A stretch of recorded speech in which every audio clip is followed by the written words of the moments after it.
Savannah, Georgia. It's one of those rare, spectacular cities, still full of nature everywhere. But it also happens to be home to one of those rare, spectacular illustrators that creates only with found objects, mainly paper, an X-Acto, a little bit of glue, and of course, a camera. It's where this mother of three, Alicja Colon, decided to set up shop and become one of the very few freelance paper illustrators in Georgia, or actually the world. Alicia, what's that like? It's hard to find work as a niche freelancer, and all the unknowns can be extremely overwhelming. Marketing yourself, trying to successfully navigate a project, and all the other endless things like invoicing that a freelancer has to do. Add having 3 kids who constantly need something. Yeah. Mama, can you come be with us? I'm sorry, sweetie. I'm too busy. Tomorrow? Okay? Okay. It can be paralyzing with stress. And especially for me, because I struggle with the constant desire to put work over family.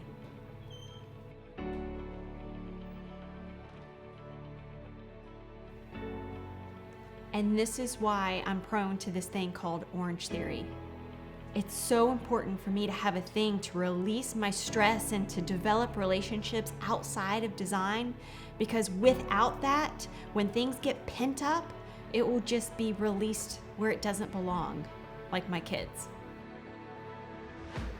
I struggle with rampant insecurity, and so I have a discipline that helps cultivate a healthy mindset, because trying to sustain a strong work ethic and maintain and even nurture a healthy family dynamic is downright impossible if I'm the foundation.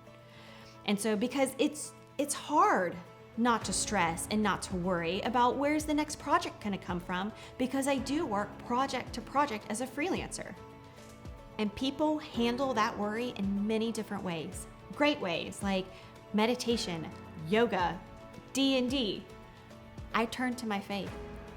And the way that I cultivate that healthy mindset is by doing daily devotionals that consist of prayer, reading, and personal declarations. And these practices are crucial because they help me wire my mind for positivity that helps me own the day.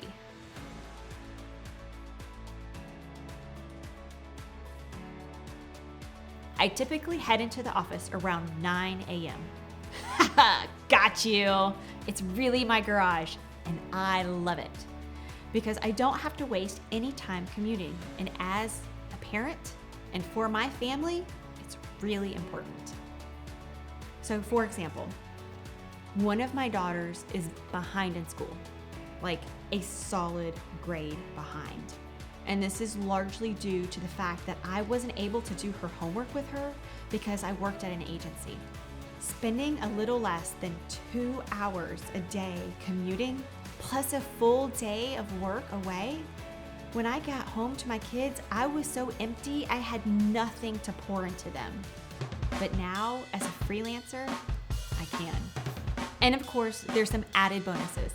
I can yell in frustration whenever I want.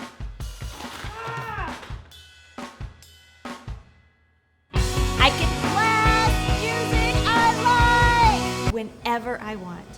I can do the laundry whenever I want. It's a total win-win. I do hope to get a studio eventually. I mean, I have grander vision for my business.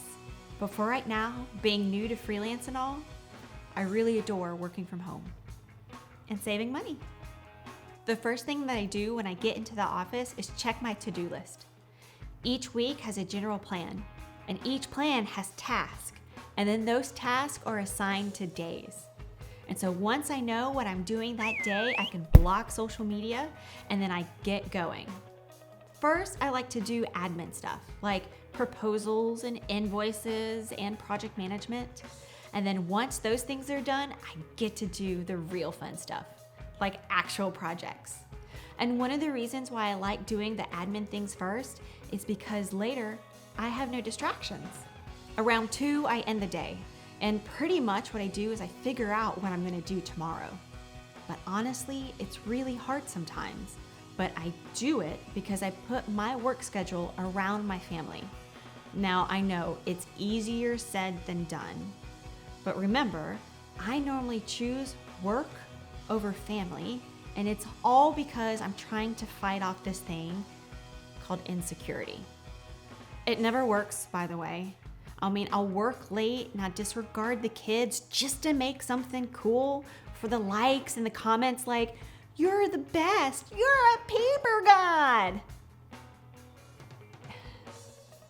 I hate that I have the urgency to do things like that. It's so frustrating.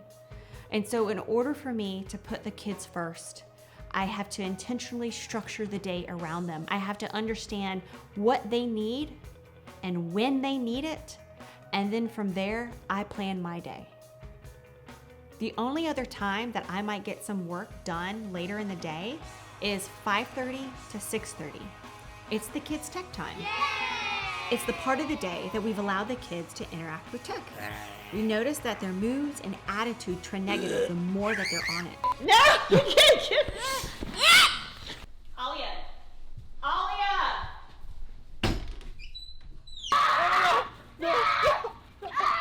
And so in order for us to navigate that, we've made tech time. It helps me also know when I can step away respectfully to get a little bit more work done.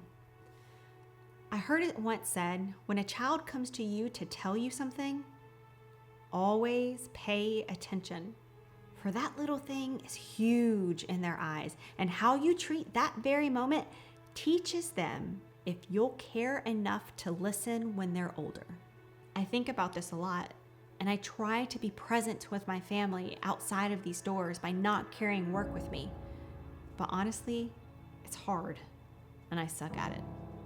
And although I have more time than I ever have before with my family, I'm realizing that it's quality time that's way more important.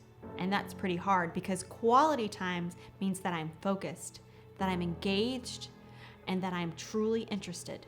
And so when a work thought comes when I'm with family, I just put it aside. And that's why it's so important up front to establish boundaries with your clients, to communicate when you're going to be able to talk to them and when not to. Because you have to remember what's truly important.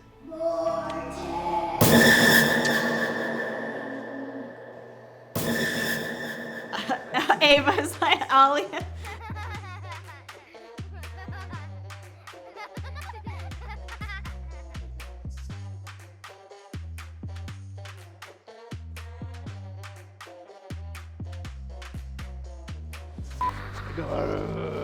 Yeah, make like zombie noises, okay, bub? Yeah. Hey, baby, what's up? I got a 100 on Oh, good job! I'm proud of you. I'm like, oh my gosh. You okay?